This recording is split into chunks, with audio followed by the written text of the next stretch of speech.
यीशु के नाम में शलोम शलोम शलोम। तो हम शुरू करते हैं हमेशा की तरह और निश्चित पवित्र आत्मा के द्वारा है। दूसरा कुरिन्थी 7 और उसका हम देखते हैं 4 से। मैं तुमसे बहुत हियाव के साथ बोल रहा हूँ, मुझे तुम पर बड़ा घमंड है। मैं शांति से भर गया हूँ, अपने सारे क्लेश में मैं आनंद से अति भरपूर रहता हूँ। आमीन। तो आज हम जानने वाले हैं इस क्लेश के बारे में। क्लेश, महाक्लेश, युद्ध, आर्मिगिदोन, गोग मगोग, इसके लिए तो बहुत समय है। पर जो हमारा युद्ध है लहू मांस से नहीं है, दुष्ट की सेनाओं से है। और वो दुष्ट जो हमेशा हम पर दोष लगाने की कोशिश करता है।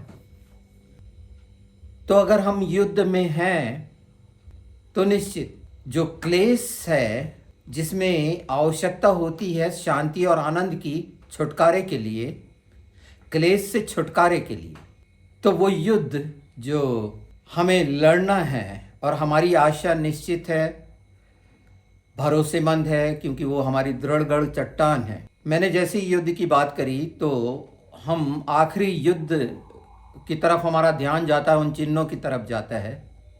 पर पवित्र शास्त्र ने पहले ही इफिसियों 6 में स्पष्ट करा है कि हम आत्मिक हथियारों से लैस हो जाएं, उद्धार के टोप से, धार्मिकता की झिलिम से, वचन की तलवार से, वचन की ढाल से और सच्चाई से अपनी कमर कसी रहे और हमारे चाल चलन सुहाने हों, बेहतर हों। वो जूती जो हमें पहनाई गई है, जूती उतारना, पहनाना, ये बोअज के समय में देखे होंगे कि एक अधिकार को दिखाता है। अधिकार की बात करूं तो जैसे अधिकार खोया था एसाव ने, तो जो हमें ये मिले हैं, जो डिफेंसिव वेपन्स हैं, उसी तरह हमें युद्ध के लिए कि हम भरपूर आक्रमण कर सकें, जो हमारे प्रभु यीशु ने कहा है उसके वचन के अनुसार, जो हमेशा पूरा हुआ है। तो इस संसार में जब मनुष्य क्लेश से गुजरता है, पौलुस बहुत दूसरा कुरिन्थी उसका पहला अध्याय उसका 4 से देखते हैं। वह हमारे सब क्लेशों में शांति देता है, ताकि हम उस शांति के कारण जो परमेश्वर हमें देता है उन्हें भी शांति दे सकें जो किसी प्रकार के क्लेश में हों। क्योंकि जैसे मसीह के दुखों में हम अधिक सहभागी होते हैं, वैसे ही हम शांति में भी मसीह के द्वारा अधिक सहभागी होते हैं। यदि हम क्लेश पाते हैं तो यह तुम्हारी शांति के और उद्धार के लिए है, और यदि शांति पाते हैं तो यह तुम्हारी शांति के लिए है, जिसके प्रभाव से तुम धीरज के साथ उन क्लेशों को सह लेते हो जिन्हें हम भी सहते हैं। हमारी आशा तुम्हारे विषय में दृढ़ है, क्योंकि हम जानते हैं तुम जैसे हमारे दुखों में वैसे ही शांति में भी सहभागी हो। तो ये वचन जो हमें मिल रहा है, पहला पत्रस इसमें कहता है, अगर हम 4 का देखें, पहला पत्रस 4 12वां पद देखें, तो ये जो दुख की आग अग्नि तुम में भड़क रही है, ये अनोखी बात नहीं है, ये अनहोनी नहीं है। इसे समझना चाहिए कि ये अनहोनी नहीं है, और इससे हमको गुजरना है कि हम पूरी रीति से उस योग्य हो सकें जैसा पिता चाहता है। ये हिस्से आज हम इसीलिए जानना चाह रहे हैं ना, कि हमारे जीवन में शांति हो, आनंद हो, और जो हमारी आशा है वो हमें और भी बेहतर और बेहतर करे। और हमारे को मददगार मिला हुआ है, जो हर बात में हमें निकाल सकता है, क्योंकि मनुष्य के जीवन में क्लेश उसे दुखी करता है। वो कुछ भी करने में सक्षम नहीं होता, क्योंकि दुष्ट हमेशा प्रहार करता रहता है। मनुष्य सांसारिकता में शरीर की लालसाओं के कारण ध्यान नहीं दे पाता, अपने आप को बचाने लगता है, अपने लोगों को बचाने लगता है जिनसे वो प्रेम करता है। ये एक हिस्सा है, ये क्लेश का वो हिस्सा है जहाँ पर पौलुस ने साफ साफ कहा कि सारे क्लेश में, हमने ये इसे पिछले समय में देखा है कि मैं अति आनंद से भरपूर हूँ।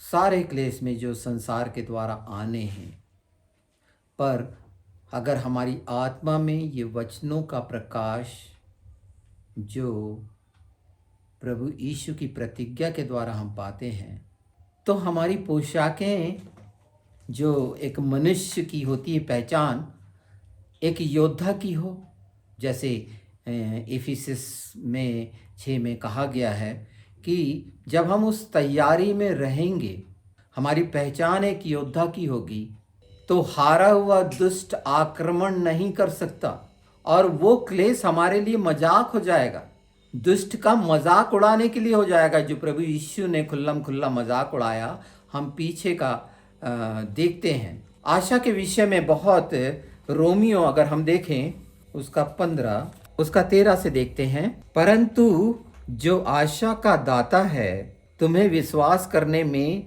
सब प्रकार के आनंद और शांति से परिपूर्ण करे, कि पवित्र आत्मा की सामर्थ्य से तुम्हारी आशा बढ़ती जाए। ये खूबसूरत वचन, विश्वास का, आशा का, सच्चा जीवित वचन, इन वचनों को हम साथ साथ लेके चलते हैं, जिसमें एक बार फिर देख लेते हैं। जब हम रोमियो की किताब खोली है तो 14 और उसका 17 देखें, क्योंकि परमेश्वर का राज्य खाना पीना नहीं परंतु धर्म और मेल मिलाप और वह आनंद है जो पवित्र आत्मा से होता है। आमीन। तो पवित्र आत्मा से ही हम आनंद की प्राप्ति कर सकते हैं अपने क्लेशों में, कैसा भी क्लेश हो, क्योंकि एक हिस्सा दूसरा जो जानना जरूरी है, उसके लिए अध्ययन करना जरूरी है। रोमियो की पत्री 1 में बहुत स्पष्ट है लूत का समय और नूह का समय, वैसे समय के बारे में रोमियो की पत्री में बताया गया है कि वैसा समय जो आज हम देख रहे हैं वो वैसा समय है। तो क्या हम इस समय को देखते रहेंगे? दुष्ट तो यही चाहता है कि हम इनमें उलझे रहें, इन बातों में उलझे रहें कि ऐसा समय आ गया है, वो चर्चा का विषय करें।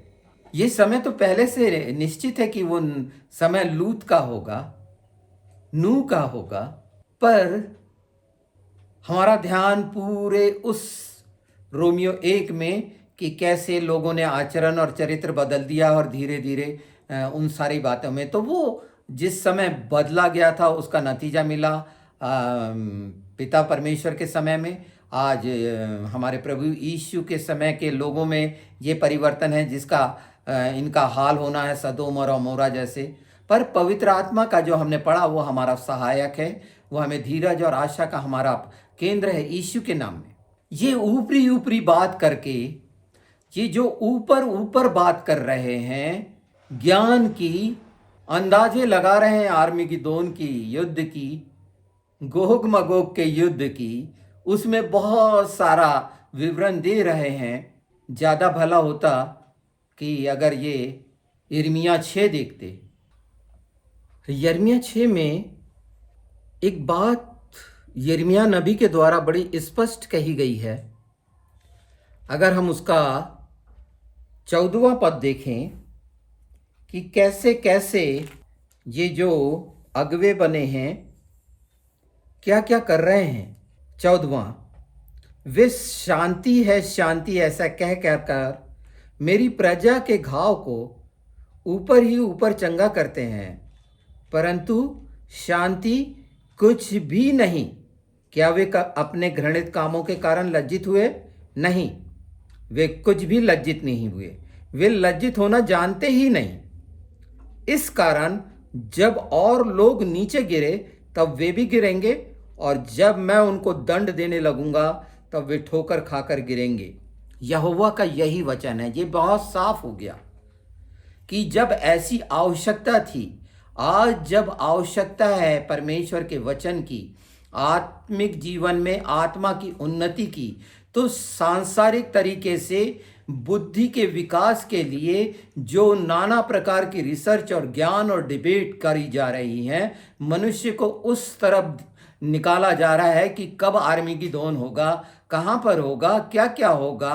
अरे वो आर्मीगेदोन में, वो गोग मगोग में, ये बातें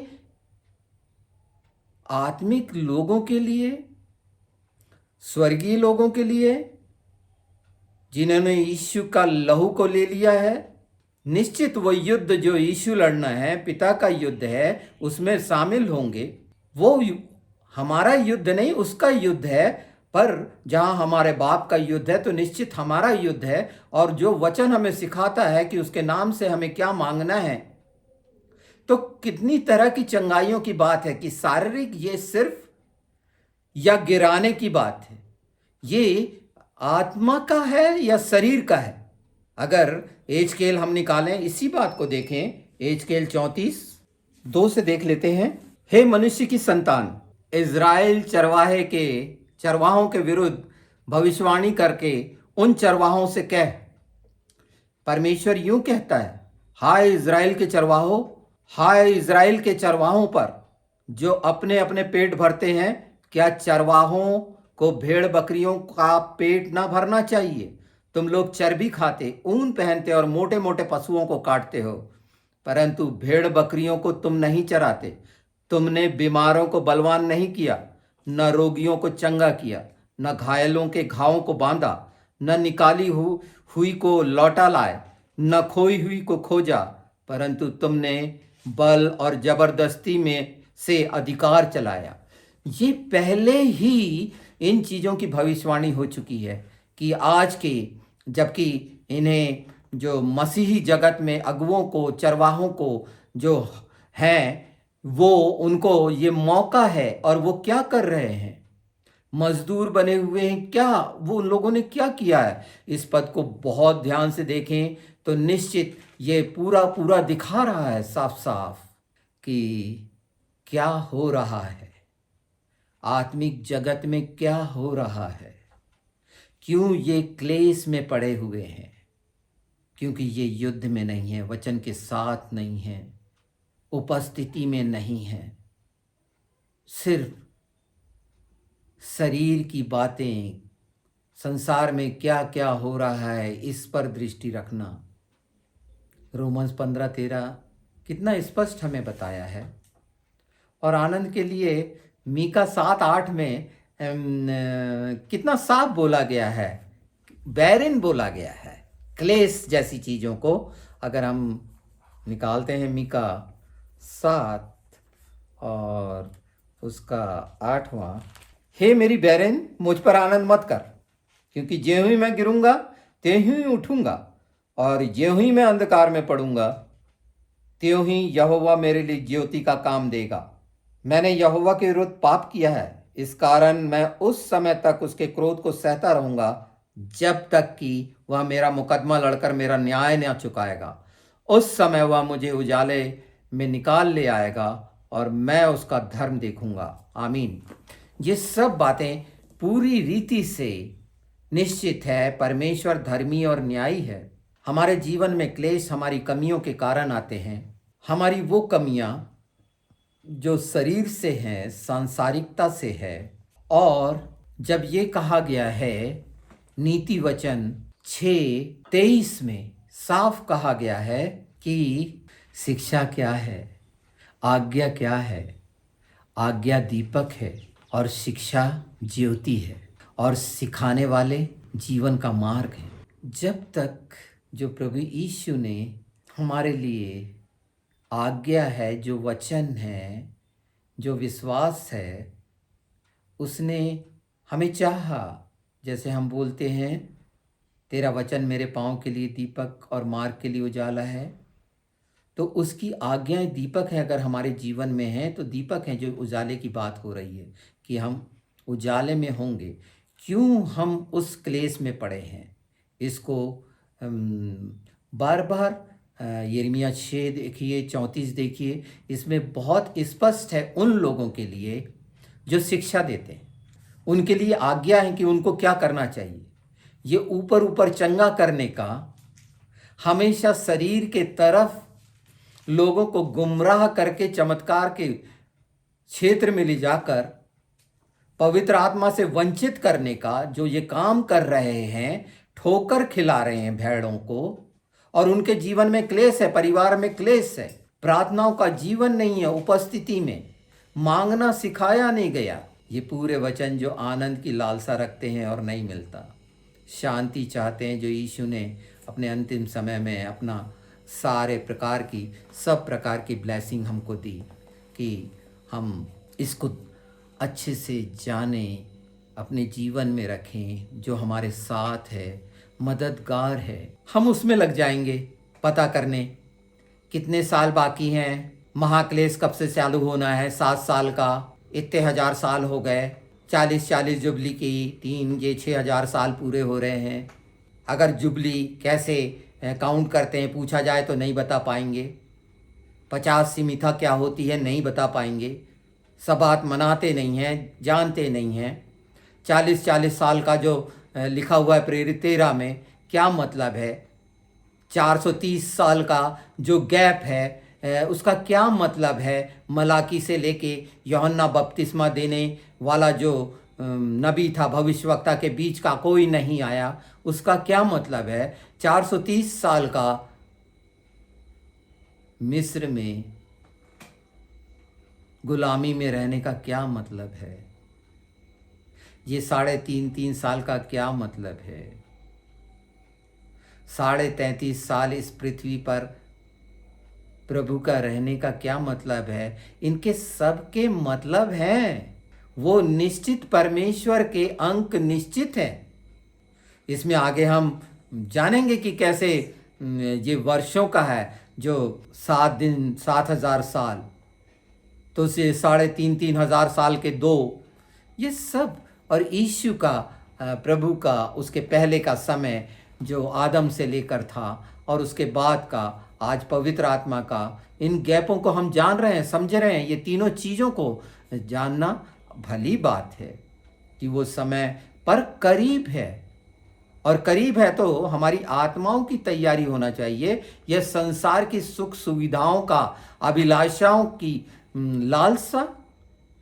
घरों में ज़्यादातर देखो बीमार पड़े हैं, जितने लोग आएंगे सबसे हाथ रखा कर प्रार्थना कराना, मेरे लिए प्रार्थना कराना, सब चीज़ों के लिए, और घर में अशांति फैली हुई है, आनंद है ही नहीं।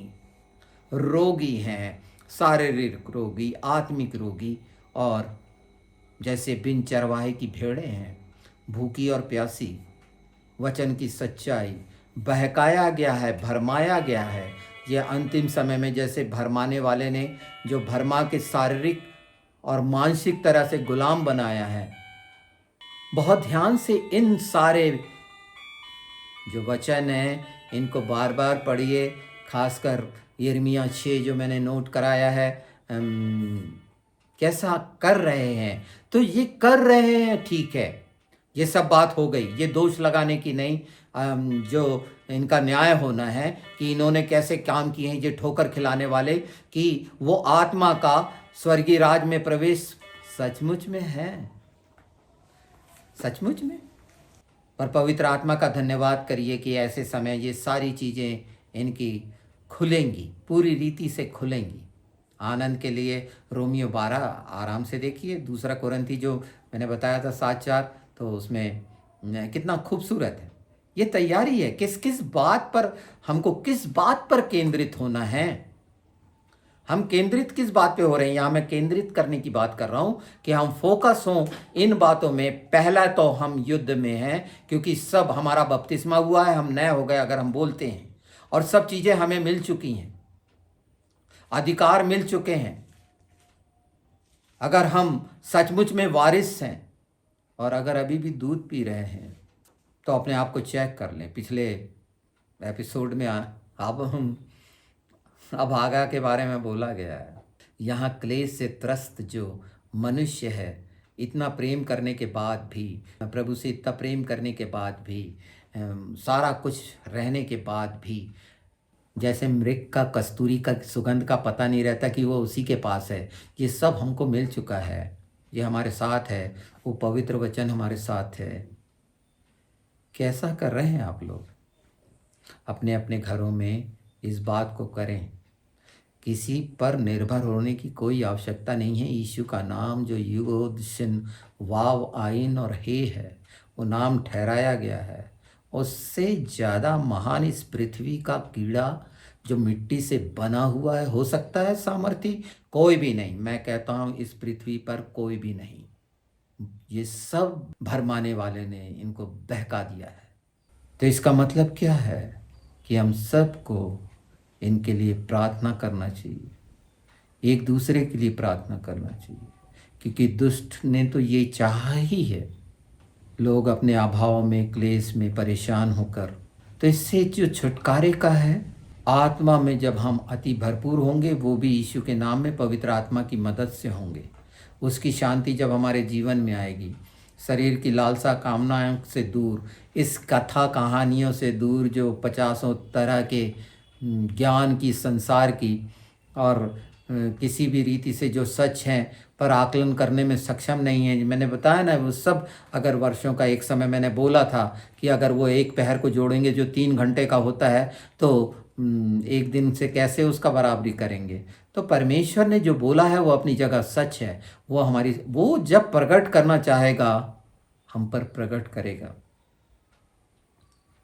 इन बातों को और भी अच्छे से हम जानेंगे कि इसमें क्या क्या सावधानी होनी चाहिए। जैसे हमने केंद्रित किस पे होना चाहिए और मदद किन बातों के लिए मांगनी चाहिए, और कौन कौन सी हमारे सामने रुकावटें हैं, परेशानियां हैं, तो पवित्र आत्मा से मांगे ये बातें। मन की इच्छा अगर हम पूरी करने के उसमें रहेंगे तो निश्चित क्लेश में हम जाएंगे, क्योंकि दुष्ट यही चाहता है कि हम क्लेश में हों।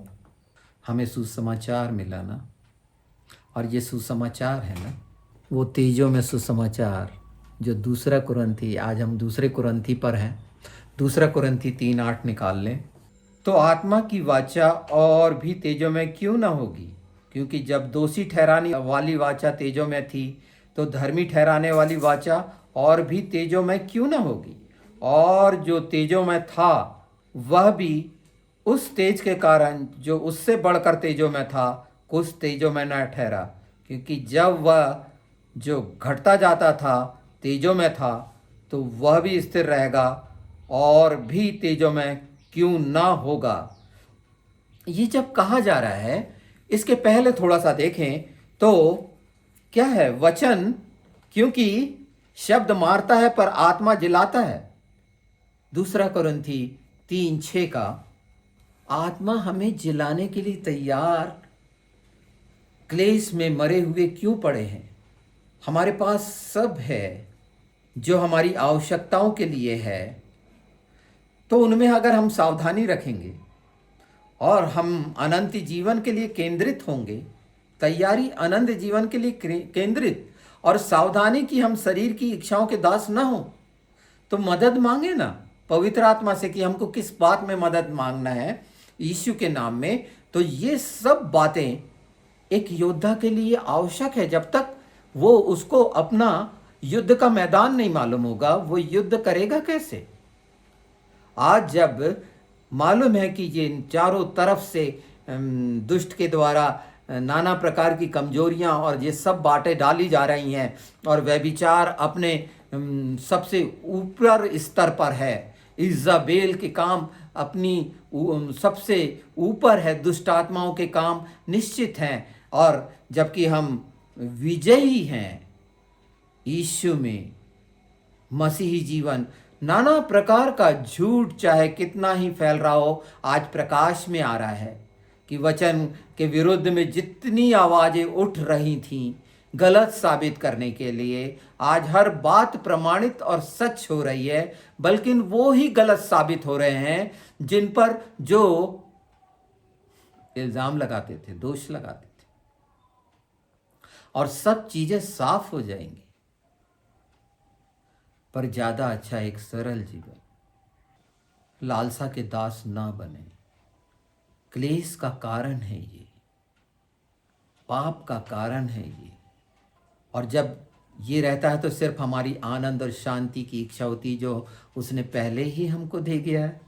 आनंद और शांति हमने पहले ही पा चुकी है ना, ये हम सब जानते हैं बहुत अच्छे से। ये शुरू से जो बोला गया है पवित्र शास्त्र में, हमारी आशा दृढ़ रहनी चाहिए। हमारी आशा, ये आशा के वचन हैं।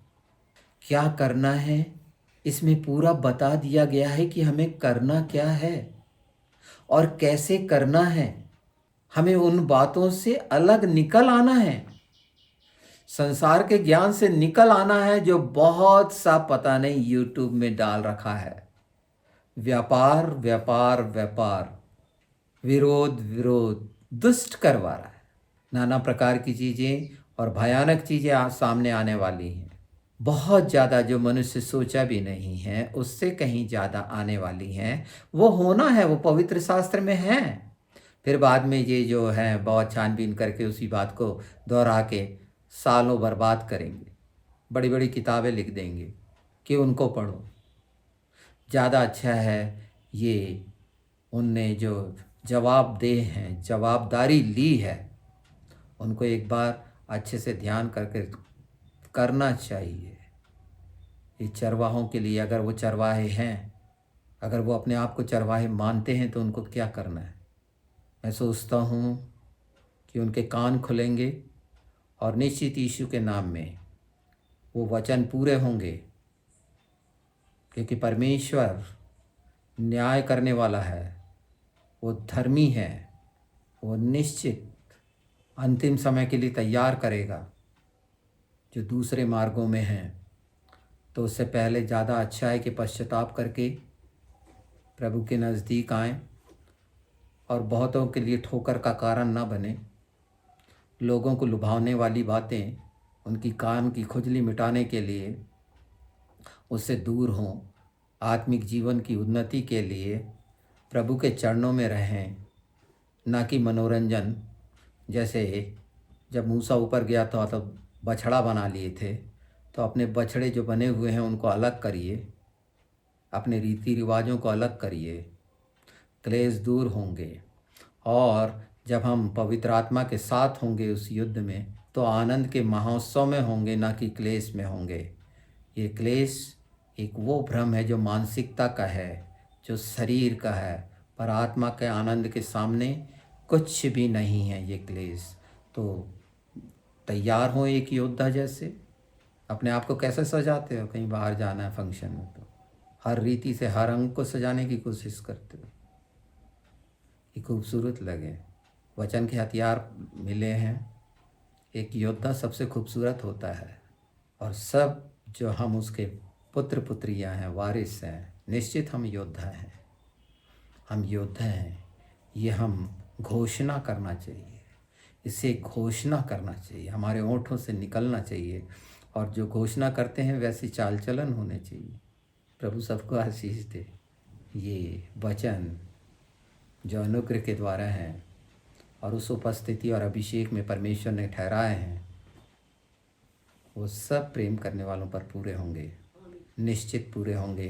क्लेश से छुटकारा होगा यीशु के नाम में, और आनंद और शांति की सही समझ मिलेगी। ये मेरी आशा है यीशु के नाम में। आमीन।